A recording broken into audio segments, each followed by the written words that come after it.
Bienvenidos y bienvenidas a Stay Talks, un espacio para quienes no se conforman con respuestas rápidas.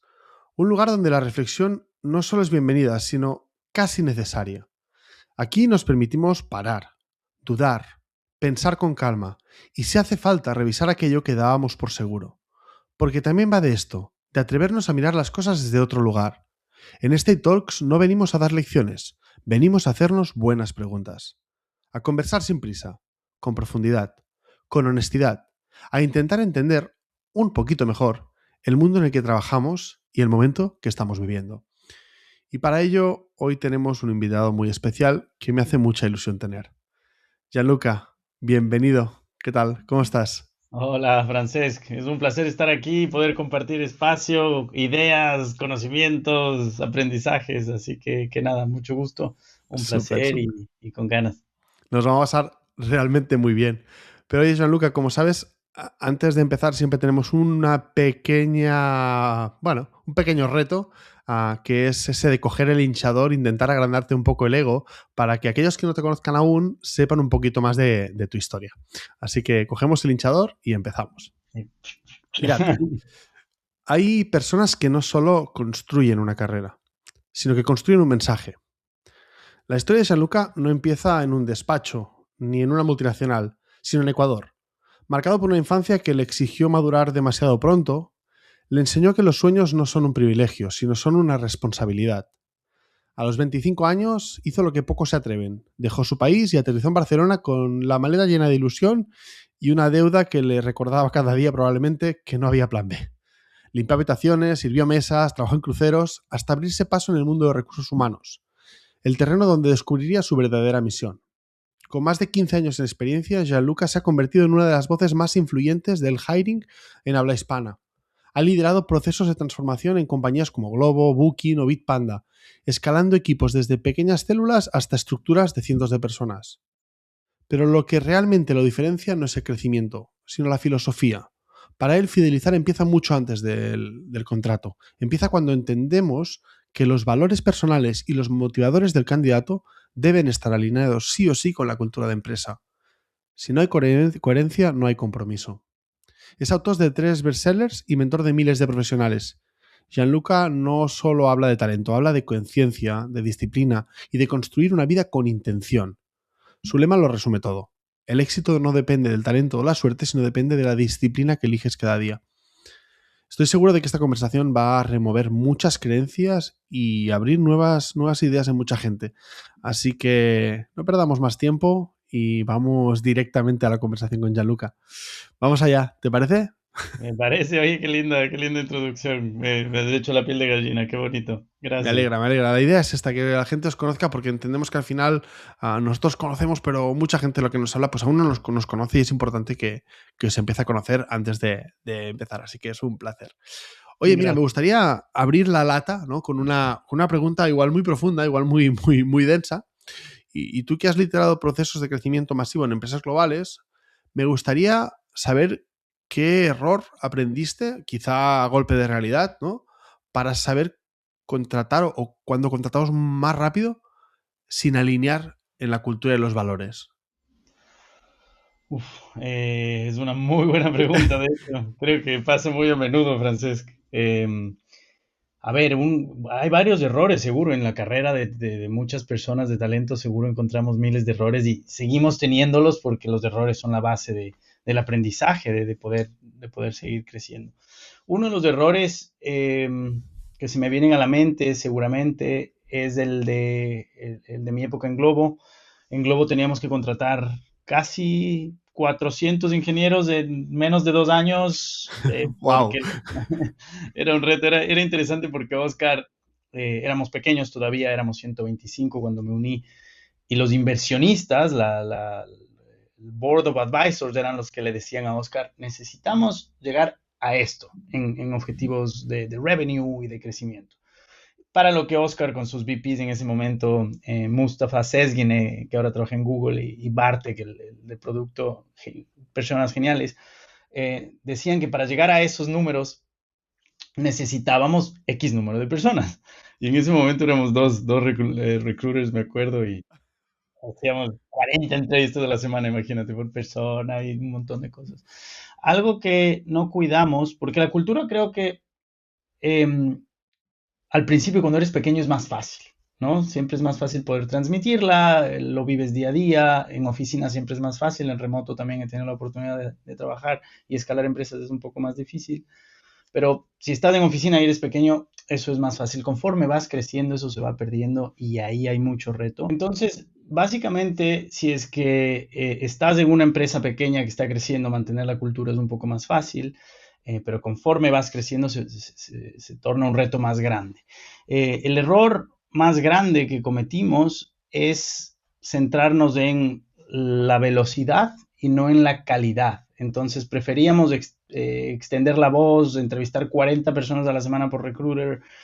Nos olvidamos del candidate experience, que es clave para que los Wow. candidatos y candidatas ya empiecen a sentir lo que es la cultura antes de contratar. Y lo que pasó fue que obviamente sí llegamos en 18 meses al 380 ingenieros e ingenieras, fue maravilloso, pero a ¿A coste costa de de qué? muchísimo trabajo, estrés, cerca al burnout puede ser también, y los candidatos y candidatas sí lo sentían, porque te veían, aunque apasionado, un poco apurado, apurada, y era uno de los Total. Bueno, errores. Entonces, y luego también esto, ese proceso que luego llega, ¿no? Porque al final contratar a 380 ingenieros es una burrada a nivel, evidentemente, ejecución y más por dos solo recruiters, pero si eso además lo juntas, como dices tú, es que estoy contratando quizá sin entrar a explicar la cultura de la empresa, qué hacemos, cómo somos, de qué manera pensamos, entonces puede ser que esté olvidando ese recruitment por cultura.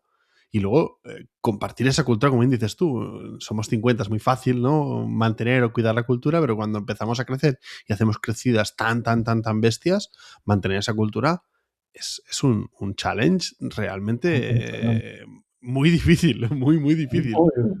muy duro. De hecho, lo que pasa en eso cuando trabajé en Booking, por ejemplo, lo que veía justo respecto a eso es que se crean silos, es decir, microecosistemas de trabajo que aunque la cultura intente guiar en alguna parte, lo que pasa es que estos microecosistemas viven de una forma única. Es decir, tienes la Sí. cultura global, tal vez el propósito o algo relacionado, pero cada microecosistema funciona distinto y también es un reto. En Booking teníamos que hacer hiring manager hiring, entonces, cada hiring manager hacía el proceso que quería. Era un, como decimos en Latinoamérica, un despelote con 18,000 empleados, imagínate.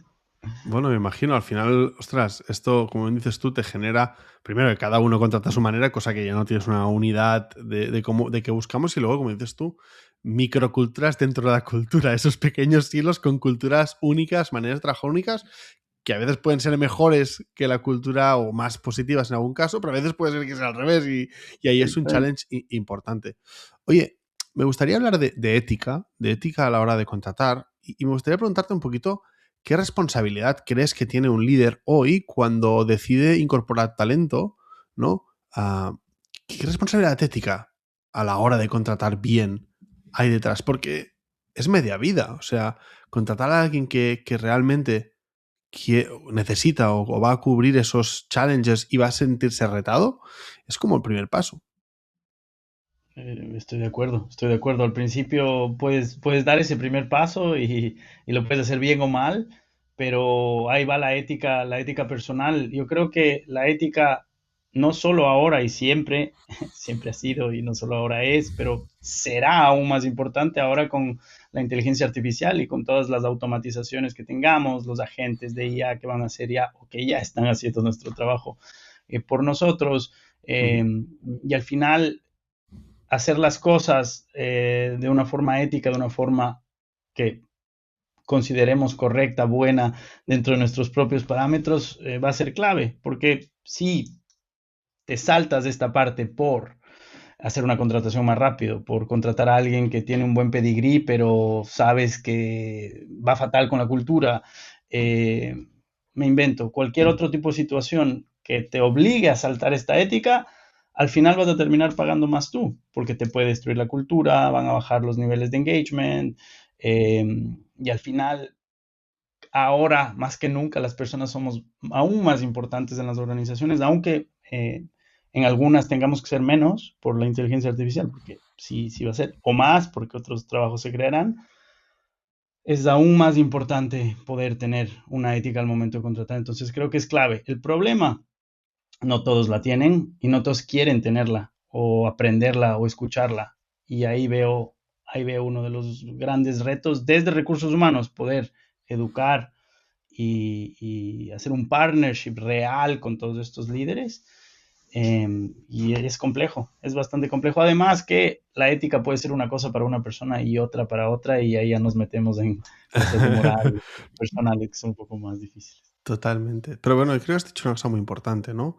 Y es cuánto nos cuesta contratar a alguien de forma errónea, ¿no? Sin haber validado los valores de esa persona, sin haber validado cuáles son sus creencias, sus pensamientos, su manera de ser y ver si eso cuadra o no cuadra, ¿no? Si tengo, como dices tú, un empleado con un pedigrí muy grande, pero que no tiene la manera de entender negocio y vida en la empresa, lo que va a hacer es una pieza que descuadre el puzzle y que nos pueda llegar a generar un efecto cadena perdiendo talento. Y estamos viendo que cada vez más, y sobre todo con las generaciones más jóvenes, la retención o la fidelización del empleado es cada vez un challenge mucho más grande. O sea, nos cuesta mucho dinero conseguir en el mercado, ¿no? Todas estas entrevistas y todo este dinero que ponemos en conseguir talento, y luego cuando nos lo queremos quedar nos vuela al cabo de un año y medio, y eso no es sostenible en el futuro.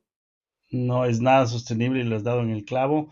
Hay un par de cosas extra, aparte de una mala contratación. Una mala contratación te genera este efecto dominó y además el costo ya es, normalmente ya es una estadística promedio, normalmente te cuesta el doble de un salario bruto anual, el hacer el reemplazo por el tiempo de contratación, los tiempos de entrenamiento, los costos de reclutamiento y todo. Entonces, aparte del costo en dinero y tiempo, puede haber este efecto dominó.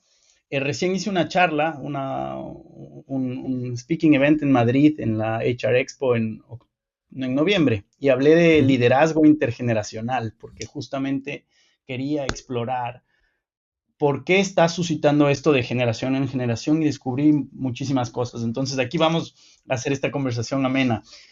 Tú, Francesc, ¿por qué crees que los baby boomers se mantenían más tiempo en un trabajo? ¿Cuáles son tus Wow, eso es pensamientos? sí, yo te diría, personalmente, yo creo que Claro.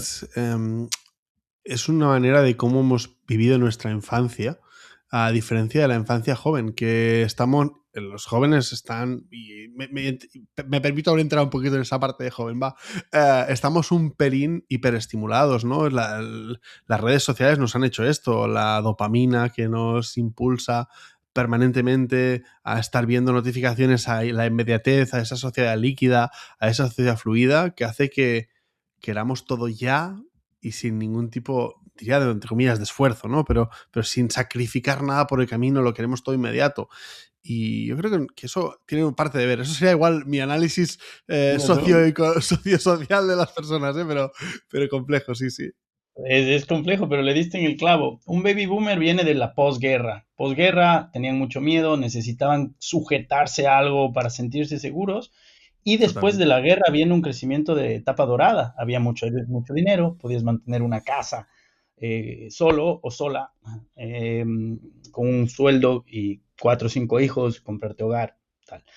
Generación X tenemos la crisis del petróleo que Hmm. desnivela esa seguridad psicológica ilusoria, porque la seguridad es una ilusión en muchas ocasiones, lo que causa que la generación X incluya el two household revenue, es decir, la mujer y el hombre o la pareja, Hmm. como esté constituida, trabajan juntos para poder mantener el hogar porque ya no hay mucha seguridad.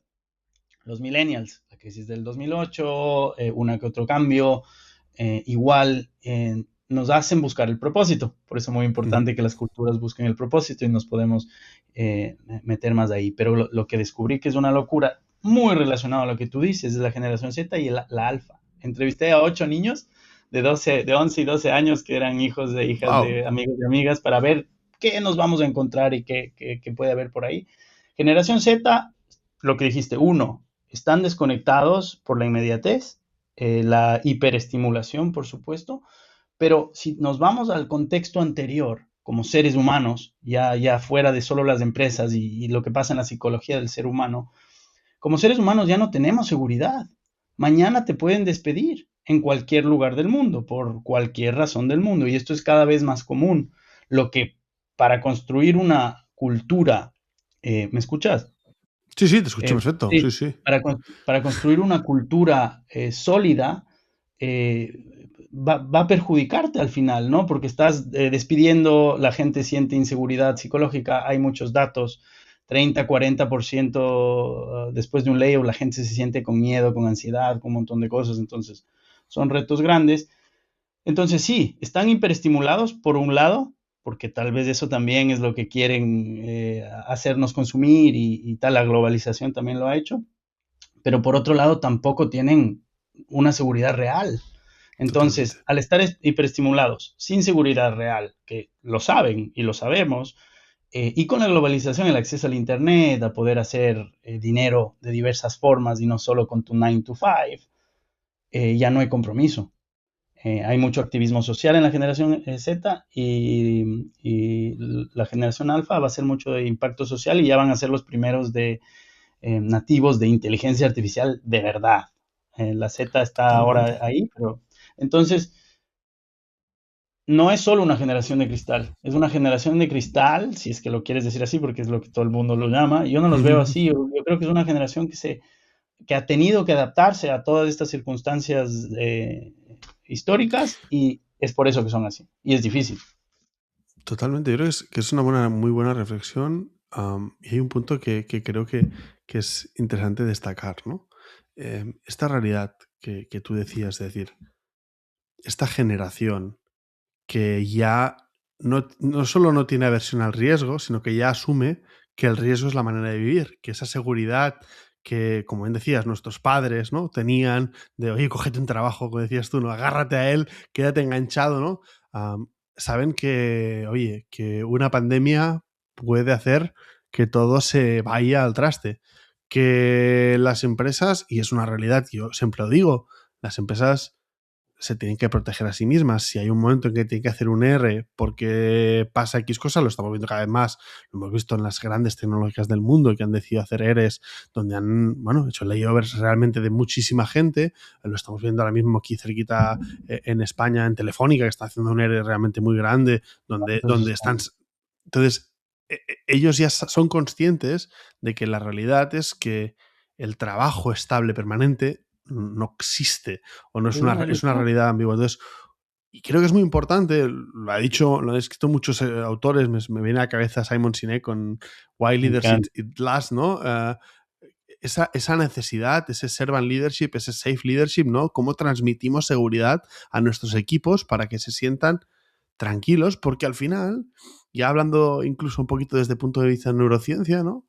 Esa seguridad hace que en lugar de despertar eh, dopamina, cortisol en la persona, despierte oxitocina, despierte serotonina y eso hace que se sienta seguro, con lo cual pueda innovar, pueda probar cosas nuevas y pueda descubrir aquello que vendrá de más. Y en una situación, Sí. yo creo en un mundo muy cambiante en el que estamos viviendo, no ahora estamos viéndolo con la IA, pero lo hemos visto en muchas situaciones en el pasado, ¿no? El mundo cambia permanentemente, tenemos que ser capaces de tener un ambiente suficientemente flexible para innovar y suficientemente seguro para que la gente se sienta seguro de innovar, que a veces Claro, es algo muy difícil de conseguir. es un reto durísimo, es un reto durísimo. ¿Conoces el proyecto Aristóteles de Google, que ya tiene algunos añitos? No, no lo conozco, cuéntanos. El proyecto Aristóteles de Google justamente se enfoca en eso, en la seguridad psicológica, porque, y después te hago una pregunta más en el ámbito personal, pero el Venga. proyecto Aristóteles eh, analizó a más de 200 equipos en Google y quiso Ujú. ver de estos 200 equipos cuáles eran los que tenían mejor rendimiento. E identificó que los que tenían mejor rendimiento, como en una pirámide de Maslow, eran los que tenían seguridad psicológica de base. Y es magistral. Compañeras expertas en el tema, como Patricia Iglesias o Armenia Barradas, que hablan mucho de la seguridad psicológica, creo que hacen una labor preciosa, pero otra vez, muchas veces no hay el budget para hacer este tipo de formaciones, no hay prioridad, y se torna difícil. Yo soy psicólogo, de hecho leo mucho el estoicismo, medito desde hace más de 2 años, he hecho 7 años diferentes terapias desde Gestalt a aceptación y compromiso y más cosas. Ujú. Y veo sumamente importante el desarrollo psicológico en los seres humanos, en los líderes y en todo lo que hacemos ahora. La pregunta es, tú, Francesc, ¿cómo crees que podríamos hacer que la seguridad psicológica se vuelva realmente importante y haya inversión de parte de las empresas en esto? Porque al final no se dan cuenta hasta que pasa. Sí, yo creo que hay una clave, ¿eh? Para mí, hay muchas cosas que evidentemente llevan a esa seguridad, pero para mí el fundamento clave de la seguridad viene por la confianza y la honestidad. O sea, Mm, creo que demasiadas veces muchas empresas am, rompen aquello que dicen con lo que hacen. O sea, no hay coherencia entre aquello que prometen decir, tanto cuando hacen una contratación como en el transcurso del tiempo, ¿no? Am, Incluso muchas veces se esconden mensajes, se opacan mensajes para hacerlos menos dolosos, intentando que eso, pensando que esto va a ser menos doloso, pero no entendiendo que al final delante muchas veces tienes un adulto que es más, probablemente es más fácil de entender que le sientes y le digas. El otro día hablábamos con Vicente en uno de los dos podcasts y decíamos la importancia de Vicente y luego también hablábamos con Fernando Castellote. Que Castellote. decíamos, ostras, que es que a veces es mejor, honestamente, ponerte delante de una persona y decirle, mira, tu trabajo es brillante, es perfecto, nos encantas, pero por motivos económicos hay que reducir costes, porque sí o sí hay que reducir costes y tenemos que echarte y explicar delante del resto de equipo que se queda, decir, mira, hemos hecho este despido por este motivo, no hay un motivo justificado detrás, sino que hay un motivo de costes, de ahorro de costes, porque no, si no, nos vamos a la mierda, literalmente, digámoslo así, ¿no? Probablemente es mucho más positivo para el resto de personas que se quedan que seas honesto y que lo expliques, que no que intentes a veces poner, no, ha habido cosas, han pasado cosas, e intentar apagar o amagar. Entonces, yo creo que para mí la seguridad muchas veces es en que aquello que dices y aquello que haces, ¿no? Lo que prometes y lo que ejecutas, realmente tenga coherencia, tenga honestidad, digámoslo así, ¿no? Esa para mí es la 100%. base. A partir de ahí hay muchas más cosas que evidentemente ganan esa seguridad. Pero la primera para mí es esa. No sé si estás de acuerdo o no, ¿eh? Cuéntame, Gianluca. 100%, Francesca. Al final, si decimos una cosa y hacemos otra, la gente simplemente va a dejar de confiar. Me acuerdo un caso que tuve hace algunos años. Estaba dirigiendo un equipo bastante grande, expansión global. A los 6 meses hubo un layoff del 40% de la empresa. Fue muy duro, fue Wow. comunicado en un Zoom un viernes, la gente asustada. Obviamente yo intentando proteger a mi equipo, entendiendo del upper management que está pasando, no había transparencia ni información. Al final se fue suscitando 2 meses de negociación con el sindicato de trabajadores. Se volvió a pagar, ahí estoy. Ya, Dos estamos meses, bien. sí, 2 meses gestionando con el sindicato de trabajadores, pasó la situación. 6 meses después, con los que se quedaron, que ya se quedaron asustados por cómo fue gestionada la Evidentemente. situación, me acuerdo, una de mis superiores viene y me dice, Gianluca, en 2 días, un miércoles, el viernes tienes one-on-one con estas 2 personas de tu equipo, las vas a tener que despedir. Y supuestamente después de lo que pasó hace 6 meses, las cosas ya no iban a ser así y obviamente para mí fue difícil porque le dije, ¿por qué no me diste contexto antes? ¿Por qué no podemos prepararlas con tiempo a las personas? ¿Por qué se tienen que ir de un día al otro?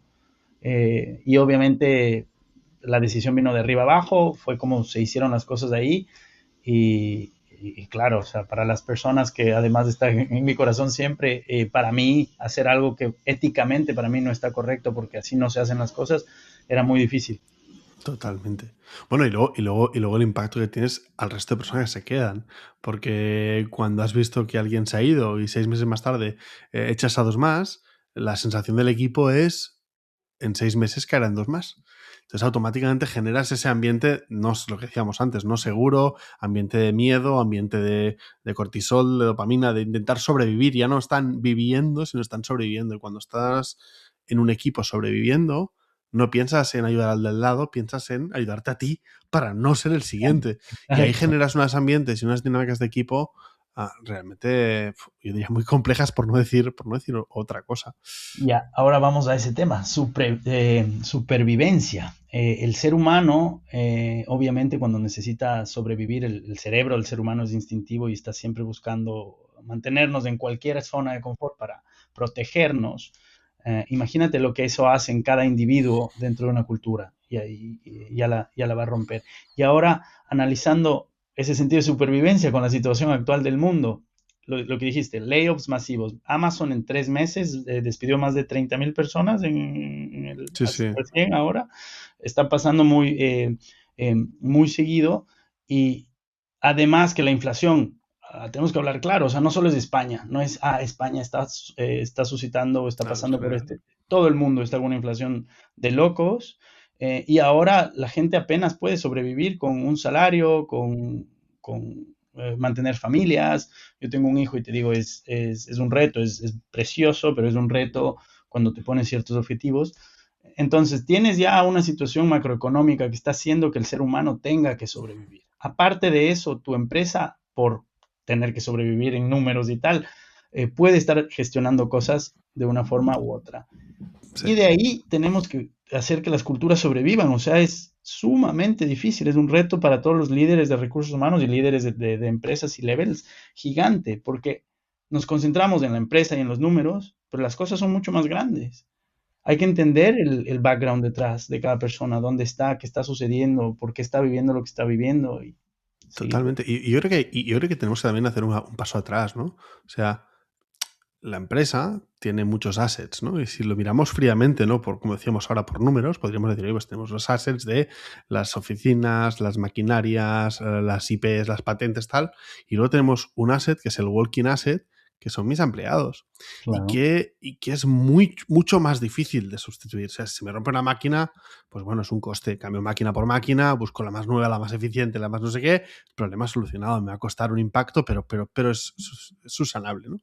Pero cuando se me va alguien que es muy bueno en su posición, alguien que es un talento profundo en su posición, y esta persona eh, se va a la competencia, no solo estoy perdiendo la potencia de ese empleado en mi empresa, sino que lo que estoy haciendo es dando más fuerza al resto de empleados o al resto de empresas, ¿no? Que son mis competidores.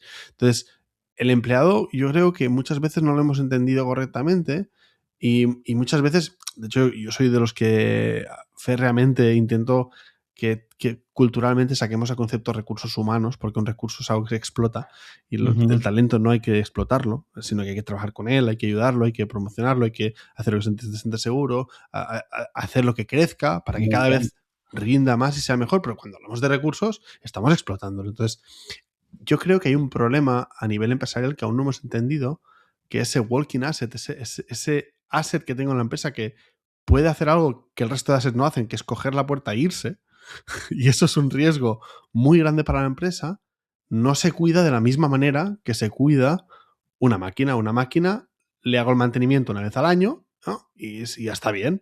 Un empleado no le puedo hacer el mantenimiento, no le puedo hacer un 360 en marzo, en febrero para ver si le subo el sueldo y le hago una vez y ya está. Y esa vez al año he hecho el mantenimiento del empleado y el empleado ya le va a aguantar un año. No. Hay estudios que dicen, oye, si le subo el sueldo a una persona, eso le dura 45 días. Claro, no. Mentalmente, 45 días. O sea, a partir de 45 días se ha olvidado de que le ha subido el sueldo. Bien, Ya ha bien. asumido ese sueldo. Con lo cual, ese cuidado al empleado, ese caring en el empleado, tiene que ser algo constante, permanente y en el cual le pongamos mucho foco. Porque, vuelvo a decir lo mismo, el empleado es el único walking asset que tiene una empresa. El único asset que se puede ir y que es muy difícilmente reemplazable. Yo creo que eso 100%. es algo que tenemos que empezar a inculcarnos como expertos en recursos humanos, que ostras, y que además, oye, tú ya lo sabes muy bien, y más te has dedicado en el hiring y estás muy enfocado en el hiring. O sea, las empresas entre ellas están intentando robarse el mejor talento. Es Claro. normal. Es que es normal. Entonces, hay que jugar con esto. Y me gustaría hacerte una pregunta relacionada a esto, Claro, en dime. la parte de hiring.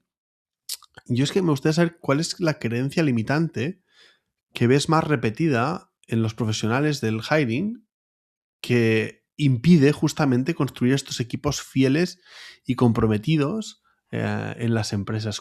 ¿Qué es la creencia que se asume del hiring a la hora de esto, ¿no? De impedir, aunque no sea real, construir equipos fieles? Uf, es una muy buena pregunta y creo que puede tener muchas Seguro. respuestas y complejas, Seguro. y complejas, pero una creencia limitante que equipos de hiring puedan tener que les limite, ¿no? Por supuesto, a contratar gente correcta. Una es la dependencia de muchos otros líderes o stakeholders o hiring managers. Muchas veces, de hecho, tenemos ahora un cliente con Workfully que nos ha puesto una situación, un challenge muy interesante. En Workfully le estamos ayudando a que tenga un poco más de capacidad de reclutamiento por un tiempo y me ha dicho, mira, tengo dos hiring managers, no solo uno, tengo dos hiring managers que son súper complejos. Tienen un bias, un sesgo de búsqueda de alguien exactamente igual a ellos y bueno, Mm, a ella y a él, y hacen de las cosas súper difíciles. Además, hacen case studies, o sea, casos de estudio, sí, sí. proyectos que a veces para buenos candidatos o candidatas se torna muy largo, muy extenso, y no escuchan. Entonces, desde Workfully me dijo, ¿puedes encontrarme un lead o un senior recruiter que sea capaz de lidiar con estas personas? Porque no puedo. Entonces, una de las creencias limitantes puede ser que no busquemos apoyo porque las cosas ya son así. Este hiring manager es así, no hay nadie que le cambie. Y como es tan duro, me da miedo ir a educarlo o ayudarlo o pedir recursos o ir por otro lado a ver cómo lo soluciono.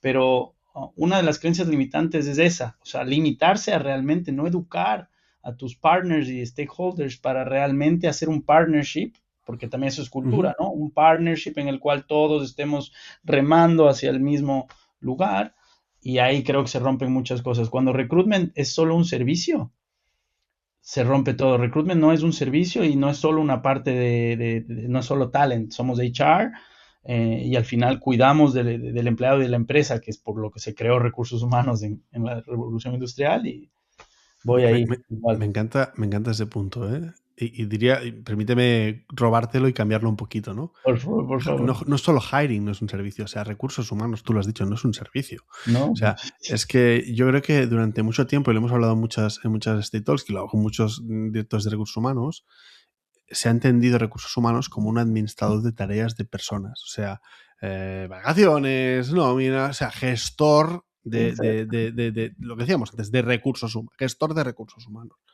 Y creo que ese shift y pasar del HR admin al HR strategy, ¿no? Al estratega, que como bien decías tú, se involucra en el hiring, no solo pensando en, me has pedido que te contrate un account executive, pues te contrato un account executive, soy un servicio, lo ejecuto y te pongo un account executive. Sino, oye, no.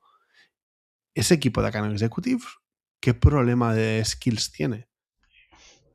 Porque oye, podemos encontrarnos que tenemos 10 account executives de los cuales tienen un problema de comunicación persuasiva. Oye, si cojo a alguien muy bueno en esto, no solo estoy poniendo un buen talento en la empresa, sino que estoy haciendo que el talento que está en la empresa vaya a crecer, con lo cual soy una estratega de talento que lo que hago es buscar la pieza que necesita mi equipo. Y como dices tú, si lo entendemos, ¿no? Externalizado, como, oye, echar es un servicio al que le pido cuando tengo un problema, ¿no? Al que voy cuando ese empleado parece que se me ha dicho que se me va a ir, entonces voy a recursos humanos. Ya, pero entonces ya estamos muy tarde. Si el empleado Claro, te ha dicho que se va, ostras, pues sí, le haremos una oferta, lo vamos a aguantar 6 meses para contratar a alguien para que sustituya a esta persona cuando en 6 meses se sí nos o vaya, sí, porque se sí va o a sí, ir. se Ya va he a ir. dicho que se va, o sea, solo estás alargándolo. Que puede ser un motivo, una manera, digamos, Claro. de no tener un impacto tan grande, pero al final ese impacto va a llegar, con lo cual, sí o sí, evidentemente, pues hay que seguir trabajándolo. Totalmente de acuerdo, yo creo que es una de las creencias limitantes más grandes, ¿no? El entender recursos humanos como un servicio. Más grandes. Y lo único que hacemos, bueno, no lo único, sí estamos haciendo más cosas, pero lo único que hacemos es esto, crear conciencia colectiva, ¿no? HR no son servicios, somos de hecho una parte estratégica de las empresas para lograr los objetivos que se proponen, pero no solo es la divulgación o, las cosas que hagamos desde Wordfully, por ejemplo, o las que están haciendo ustedes, Francesc, que ya te traen una solución. Eh, no solo es la conciencia colectiva y estas pequeñas acciones, sino tenemos que realmente ver otras formas innovadoras, tal vez, de poder transmitir este mensaje a líderes. Porque Total. y pasa muchas veces, ¿no? Que empresas empiezan sin departamento de recursos humanos, porque dicen, no es necesario ahora tengo que vender, crecer el producto y de ahí, después de crecer el producto, tal vez marketing para seguir creciendo. Viene todo menos recursos Sí, humanos. sí, una estrategia de talento, totalmente. No, no, y además creo que hay una cosa, y yo ahí me gusta siempre romper una lanza, ¿no? De recursos humanos y talento, decir, es que yo creo que muchas veces nos hemos dado cuenta que hay un problema en el equipo de talento que otros equipos no tienen, ¿no? O sea, si nos vamos a ventas, pues tienen un CRM donde pueden ver absolutamente todo lo que pasa, cuántos contratos se ha hecho, en qué caso está cada uno en punto de venta, ¿no? El tipo de producto tiene amplitud que le permite saber cómo usa la plataforma de ese usuario, ¿no? Cada equipo, en finanzas tiene sus herramientas de Holded, etcétera, que le permiten ver su P&L Ujú. perfectamente clave y no hay duda, es completamente objetivo. Yo creo que hay un problema que tiene talento que no lo tienen además, y es que para saber datos sobre los empleados, para conseguir entender bien al empleado, dependo de un factor que es que el manager sea capaz de analizar bien a su empleado. Y esa es Claro, una realidad que muchas veces no existe. O sea, el manager no es capaz de analizar bien al empleado porque viene de ser el mejor en ventas y le he puesto en jefe de ventas ya, pero eso bueno, no. eso hay otras cosas que hay que hacer ahí, ¿no? Y yo creo que ahí aún como equipos de talento no hemos entendido o no hemos llegado al punto de decir, mis datos tienen un problema de subjetividad. Y ese Siempre. problema de subjetividad hace que no los pueda confiar o que no pueda trabajarlos personalmente. Entonces, esto tiene un impacto de que las decisiones que tomo muchas veces son más basadas en mi intuición, que esperemos que la intuición tuya sea buena, ¿no? Y nos dé buenos Ajá, resultados, pero no son datos que luego pueda defender delante de un comité de dirección, delante de un CFO, de ajá, un CEO. Y ahí está donde hay un problema. Yo creo que ahí hay muchas herramientas, entre ellas, evidentemente, Better lo estamos haciendo, pero que justamente intentamos ayudar a los líderes de talento a tener datos que puedas luego demostrar, que pueda decir, oye, mira, es que mi revenue per employee, mi benefit per employee está creciendo, mi factor de productividad está creciendo y lo ves en estos datos. Oye, mi claro. coste de cubrimiento de vacante está bajando. Oye, todos estos datos de poderlo demostrar, ¿no? La productividad de mi empleado, el burnout de mi empresa está bajando, el riesgo asociado a la fuga de talento está bajando y lo puedo demostrar con estos datos que, como decíamos antes, no es una foto una vez al año que hago un Ajá, 360 de mi empleado, sino que claro, es una foto permanente que el manager está pudiendo ver en tiempo real y el líder de talento está pudiendo ver en tiempo real. Yo creo que hay un gap importante que es un challenge más que tiene recursos humanos talento, que no somos capaces de tener datos que sean fiables o que podamos poner nuestra mano en el fuego de que eso son así. estoy 100% de acuerdo contigo. Me parece precioso lo que están haciendo porque de hecho si es que es algo constante, datos constantes que están siendo objetivos y no subjetivos.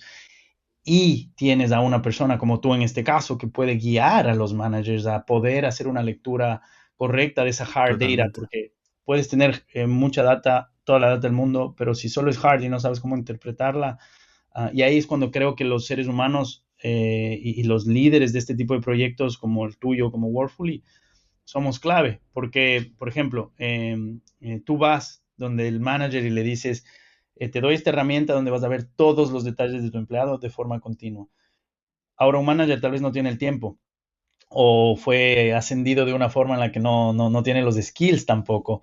Entonces, es muy importante el acompañamiento, y ahí voy, o sea, que tú puedes acompañar a tus clientes, a las personas con las que estás trabajando. En Workfully hacemos lo mismo. Las agencias de reclutamiento te dan 3 candidatos, no sabes qué han trabajado, cuántos han visto, cuál es la data, el feedback. Nosotros damos Total. una plataforma, sigues paso a paso todo el proceso y yo personalmente, en mi caso que hago Iberia, te acompaño y te digo, mira, si tu equipo, como dices, le falta este skill, yo creo que esta persona puede ir bien, y vas viendo todo el proceso, y vas viendo el cost per hire también y todo esto. Entonces, creo que nosotros somos sumamente importantes al acompañar a estas personas para interpretar esta hard data y ayudarles, Totalmente. aparte de la solución magnífica tecnológica que podemos dar. O sea, no es solo la solución, somos tú y yo ayudándoles a Sí, poder es que la solución interpretarlo. al final es una herramienta más. Al final la solución es el pretexto para conseguir esos datos, pero lo importante, como bien dices tú, vale, esa foto que he sacado, no esa oportunidad, lo que decías ahora, no es ese equipo que me he dado cuenta que le falta este tipo de skill, pues mi estrategia es lo importante. ¿Qué voy a Claro. hacer ahora con esto? ¿No? ¿Qué acciones voy a tomar para cambiar esa dinámica o para reforzar esa dinámica?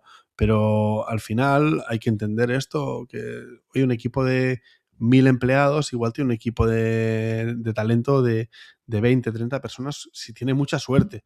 Y muchas veces ni eso. Ya. Y quiero decirte, la proporción de empleado versus persona de talento es tan grande que o le damos herramientas que empiecen a dar alertas, que avisen, digan, oye, pon tu ojo ahí, pon tu foco ahí, o si no, es que no llegan. Es imposible que lleguen. Si yo soy 1.000 empleados y tengo 10 personas de talento, es que Pues, son 100 empleados por persona de talento. Y es eso imposible, entendiendo que todo el persona de talento pueda estar encima o sea, que ni imposible. así. Quiero decirte que eso el- hay, hay que facilitar, como decías tú, ¿no? Depurar todo esto datos y decir, mira, aquí están los puntos de calor, aquí está este problema con este equipo o con esta persona que deberías mirarlo. Oye, y ahora Claro, entra tú como claro, talento, claro, entra, acompaña al manager, ayuda al manager, asesóralo, claro. haz reuniones más profundas, trabaja en estrategias de, pues voy a empezar, si tengo 10 personas en un equipo de ventas y 5 me dicen que se van a ir, pues oye, puedo empezar a contratar igual a alguien de ventas ya y no esperarme que me planteen la baja laboral, porque de Claro, 5 claro, probablemente alguno se va a ir, con lo claro. cual ya puedo anticipar ese. Al final, volvemos a lo mismo, es esa capacidad de estrategia, capacidad de anticipación, que muchas veces nos falta no por voluntad, sino por capacidad, por falta de Ujú, datos. ujú, ujú. Estoy 100% de acuerdo con eso y creo que va a ser una solución sumamente importante o ya es una solución sumamente importante para el tema de fidelización. Yo siempre, desde mi época en Globo, que empecé a hacer speaking events y cosas, siempre decía y quería promover esto y yo decía, es muy similar. Retención no, porque es similar a lo que decías, yo no obligo a nadie a quedarse amarrado por ganar un salario o algo, pero retención no, relación sí. Y la relación de cuidarnos durante el tiempo que tengamos nuestra relación y post. A veces la idea también por eso es la candidate experience pre, es el momento del dating, de conocerse, de ser amigos, amigas, y después todo el proceso del employee experience, la fidelización y al final el post también. Y con herramientas como Vether al final vas a ayudar, estás allá ayudando a identificar cómo poder manejar ese proceso de una mejor Totalmente. forma, que es muy bonito. Ahora obviamente es el cambio de mentalidad, la implementación, hacer entender a las personas que este tipo de herramientas son sumamente importantes para que logren los objetivos y que se mantengan a largo plazo. Me encanta lo que decías. O sea, al final, esa employee experience que empieza, como bien decías tú, desde el job posting que pongo Exacto. ¿no? en LinkedIn o donde sea, ¿no? Hasta el día en que decide irse, también le hago una exit interview, ¿no? Y entiendo por qué se ha ido, no para salvar esa relación, pero como decías tú, pues retener cuando ya se ha ido, ya ha pensado en irse, ya estamos muy tarde, ¿no? Pero Algo pasó. sí decir, bueno, pues voy a coger información de esta persona para hacer cambios en mi realidad de negocio para que esto no pase con el resto de personas, ¿no? Pensar, anticipar, ser proactivo y fidelizar, ¿no? Hacer que no sea retención, sino como has dicho, tu relación. Relación. Sí, sí, es importante. Qué bonito, qué bonito. Me encantaría Genial. ver en acción en algún momento. Seguro, seguro. Sí, cuando quieras te enseñamos Better en profundidad para que lo veas, pero creo que es muy importante sobre todo esto, ¿no? Que entendamos que la fidelización pasa por estrategia y pasa por proactividad, que es lo que hemos estado haciendo durante esta sesión y durante este Stay Talk que hemos compartido juntos. Oye, Gianluca, me gustaría para empezar a cerrar, porque ya estamos en los 40 Sí, minutos, siempre intentamos que sea entre 45 y 50 minutos para que la gente, yo siempre digo que cuando pasamos de la hora la gente ya desconecta y está bien que sea así. claro. Me gustaría abrirte una puerta, ¿no? Es decir, nosotros siempre preguntamos, siempre nos gusta hablar de la promesa implícita al talento, ¿no? De que cuando Ujú, contratamos a alguien le hacemos una promesa de que va a tener una compensación económica justa, que va a tener earning, que ujú, va a tener learning, que va a crecer y que va a desarrollarse de cara a futuro y que va a estar cuidado, que va a tener un ambiente saludable dentro de ese negocio. Me gustaría saber ujú. para ti, ¿qué crees que hace fidelizar más a un empleado, ¿no? ¿Esa estrategia de earning, esta de learning o la de caring? ¿Cuál crees que sería si tuvieras que quedarte solo con una, eh? Caring, 100%, pero eso es por mis valores personales y lo que para mí es importante. El earning es importante, pero creo que es extrínseco, es decir, el dinero siempre va a ser extrínseco y aunque ganes bien y sea una de las ofertas, no va a ser suficiente sola. El learning sumamente importante porque obviamente hay desarrollo y vas a crecer. Y caring creo que es lo más importante porque somos seres humanos y lo más importante en este mundo, en cualquier relación que creemos, la relación que estamos creando tú y yo ahora, que nos estamos conociendo, sea una amistad, el core de ello es el care. I care y empiezo a mostrar que me importa y a raíz de eso ya puedo aprender, que estoy aprendiendo, pero yo creo que la base como Maslow care, luego learning y earning al final, pero sí, buena pregunta. Genial, genial. No, nos encanta. Realmente estamos muy de acuerdo, ¿eh? Es la base. O sea, sin sentirme parte de un equipo, sin sentirme respetado, sin sentirme valorado, no puedes arriesgar. Y si no puedes arriesgar, no puedo aprender, No, ¿no? Y si no puedo aprender, no puedo crecer. Y si no crezco, no tengo más compensación económica. Al final, todo, evidentemente, es un 100%. círculo vicioso que se afecta entre ellos, pero sí que, evidentemente, ese cuidado, ese pensar, como decías tú ahora, ¿no? Esa conexión, eso, ir más allá del soy tu manager y te tengo que liderarte y darte proyectos y trabajo, sino soy tu líder y tengo que ser tu compañero, tengo que escuchar qué opinas que nos está llevando adelante, qué opinas que nos está frenando, qué nos está bloqueando y tengo que... Hoy leía estaba escuchando esta mañana un podcast que hablaba de las dos líneas, ¿no? Lo que demandamos y lo que soportamos, lo que ayudamos, ¿no? Si lo que demandamos es más pequeño que lo que soportamos o lo que ayudamos a nuestro equipo, estamos siendo unos males líderes, ¿no? Pero si lo que Ajá. demandamos es mucho, pero lo que apoyamos es mucho, automáticamente estamos siendo unos buenos líderes, ¿no? Esa importancia de mantener la demanda junto con el soporte, ¿no? Ese servant leadership tan importante para cuidar equipos. Es precioso, Gianluca, el servant leadership es importante. Creo un que, sí. dime, te quería No, añadir algo, te sí, quería sí, añadir algo dale, que sin me miedo. parece importante. Bueno, primero lo del servant leadership, 100% de acuerdo. Eh, Me vuelvo a alinear con un par de valores personales y también de Wordfully, de pensar siempre give first. Siempre da primero y después la vida y la energía y las cosas van a hacer que, muy alineado lo Sí. que demandas y lo que das. De ahí te quería añadir, esto es algo en lo personal que creo que puede ser interesante de todas formas. Historia corta, una historia de mentalidad. Bueno, ya lo has contado un poquito. Perdí a mi madre cuando tenía tres hermanos mayores, intentando manejar las emociones que en realidad lo contuve por dentro porque no sabes manejar las emociones de esa edad. Hace 12 años me vine a Barcelona, perdí a mi padre hace 9 y muchas cosas, operaciones, cirugías y cosas que han pasado. Hace Oh, 2 semanas me caí y me rompí el meñisco, el ligamento cruzado anterior de la misma rodilla ostras. que, sí, de la misma rodilla que me había operado hace 7 años, justo cuando estaba en Globo. Y me he propuesto hacer algo. Estoy grabando esto en el Instagram fuera de LinkedIn. Estoy grabando en el Instagram cada día, cada día con los pensamientos que estoy teniendo, los aprendizajes que estoy teniendo, las emociones que estoy sintiendo, previo a la operación, post operación, que será el 13 de marzo, y de ahí cuando acabe me he propuesto hacer algo que quiero ayudar y quiero ayudarle al mundo. Mi objetivo, que el doctor me ha dicho que es posible, es en 5 meses estar apto para caminar un camino de Santiago similar, Wow. pero no voy a hacer el camino. Me voy de Barcelona a Turín caminando 20 kilómetros cada día en agosto. Voy a grabarlo todo. Turín porque me encanta la Juventus y quiero ver un partido de la Juve y tal. Pero voy a sumar sponsors, no por Bether, sino para echar la comunicación fuera. Voy a sumar sponsors que se quieran sumar y gente, ya me ha dicho gente que se quiere sumar a etapas, Qué pero guay. sponsors que se quieren sumar para ayudar a una ONG de personas con movilidad reducida.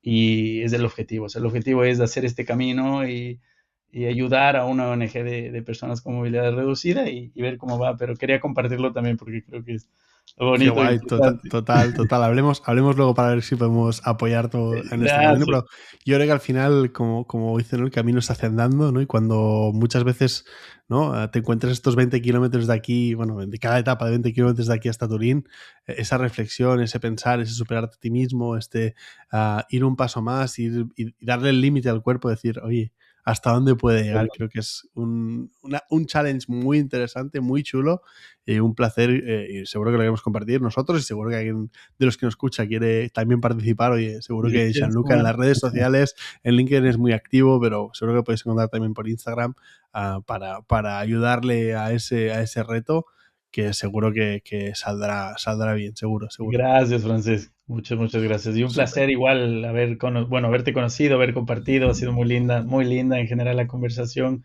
las experiencias y con ganas de más. Súper. Un placer, Gianluca, Igualmente, tenerte aquí. Una última pregunta que es muy dime. sencilla, pero que nos gusta siempre recomendar, porque siempre decimos que el buen talento siempre lleva buen talento. Y nos Ajá. gusta siempre preguntaros a quién os gustaría ver sentado en esta silla de Stay Talks, compartiendo su experiencia, su vida, su momento vital, y creéis que puede ser aportar en esta conversación. Te diría dos personas que pienso en voz alta. Una es Tony Jimeno. Tony es un gran amigo mío, del que he aprendido mucho, un corazón enorme. No sé si tendrá tiempo ahora porque está justo en cosas personales positivas, pero cosas personales. Y si no, Armenia Barradas, justo hablar de la seguridad psicológica creo que sería magistral. Tiago Santos, cómo crear comunidad en recursos humanos, y Valerio Rossi, ay, se paró otra vez. Sí, la cámara se echó un poco la puñeta hoy Ahorita, del, un momento, del borroso. Pero te hemos sí, oído. Lo bueno es que seguíamos oyéndote. Valerio Rossi, que es el CEO de Wordfully, porque tiene una historia muy bonita también de cómo empezó la idea de hacer algo innovador por los dolores de talento que también pueden ser interesantes. Entonces, te dejo esas cuatro, Qué te puedo guay. conectar con las cuatro y con Súper. Pues ganas. oye, intentaremos ponerlos encima de la mesa. Siempre nos va muy bien a conocer gente nueva y descubrir talentos que hay, y que tienen muchas cosas que decir y muchas cosas que aportar a la gente de talento, para que al final, yo siempre lo digo, que llevemos ese futuro del trabajo, donde no solo sea una organización que mejore, sino que seamos todos como organizaciones, y que lleguemos al final, oye, pasamos el 33% de nuestra vida en Ajá. el trabajo. Trabaja. Pues pasemos ese 33% disfrutándolo, pasándolo bien, siendo felices, porque creo que es la mitad de la vida. Es importante. Gianluca, Sí, otra sí, vez, sí. muchísimas gracias por tu tiempo hoy, Gracias por a tus ti. reflexiones. Ha sido un Muchas placer gracias. enorme. Genial, Igualmente. pues Nos vemos en la un próxima. placer. Hasta la Chao, próxima. Francis. Que Que vaya muy vaya bien. bien. Chao, chao. Chao. There is a better way to be there for your team. Bether.